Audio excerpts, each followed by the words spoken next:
Bhagavad Gita, chapter 14, Gunatraya Vibhaga Yoga, the three modes of material nature. It is a short chapter and it gives brief description of gunas, some parts of our life covered by gunas, and how to overcome gunas. In chapter number 17 and 18, Krishna will give detailed description of different parts of our life which are covered by gunas. And what we have to know right now here, that we are responsible for our guna, and first of all we have to increase the quality of our life, and we all should strive to live in the sattva guna. However, in the end of this chapter, Krishna will advise us finally to overcome the gunas and become gunatita.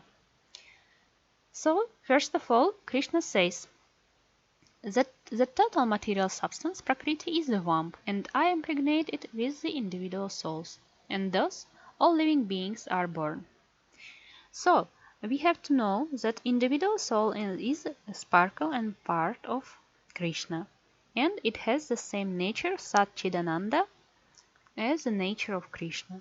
But as soon as individual soul comes to the universe, material universe, it becomes covered by three gunas and false self-identification and avidya, ignorance. Thus, the brief description of the nature of soul and the first coverings. So, guna dehe dehinam nibadnanti. Gunas bind living entity. And actually all gunas bind. All three gunas will bind the living entity, even sattva. So let's see what actions, what reactions, and how each guna binds jiva. Sattva guna binds one by sense of happiness and knowledge.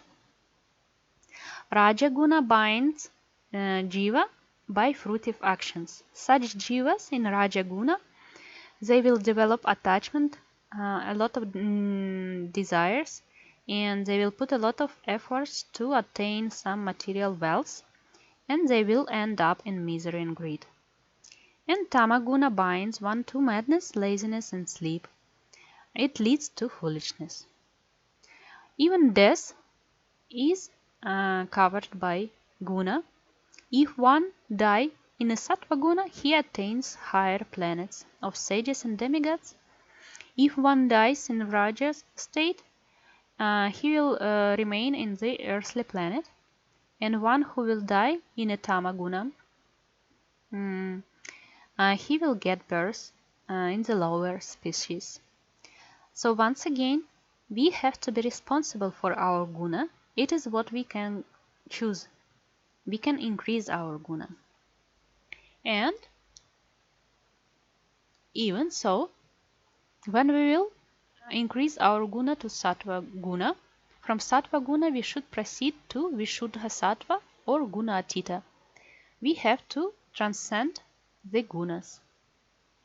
And Krishna describes in 22 to 25 shlokas the quality of those one who was able to transcend the gunas. Those qualities again we have seen in the previous chapters in the description of Paramahamsa, Bhakti Yogi, Nishkama Karma Yogi, and Sthita Prajna, etc., etc. So here we can see almost the same description. Those who does not hate elimination, attachment, and delusion when they are present, or long for them when they disappear, who is equally disposed to happiness and distress and the dualities of this world, etc., etc. We have seen those qualities. So, how to transcend the modes and become gunatita? And Krishna gives final advice.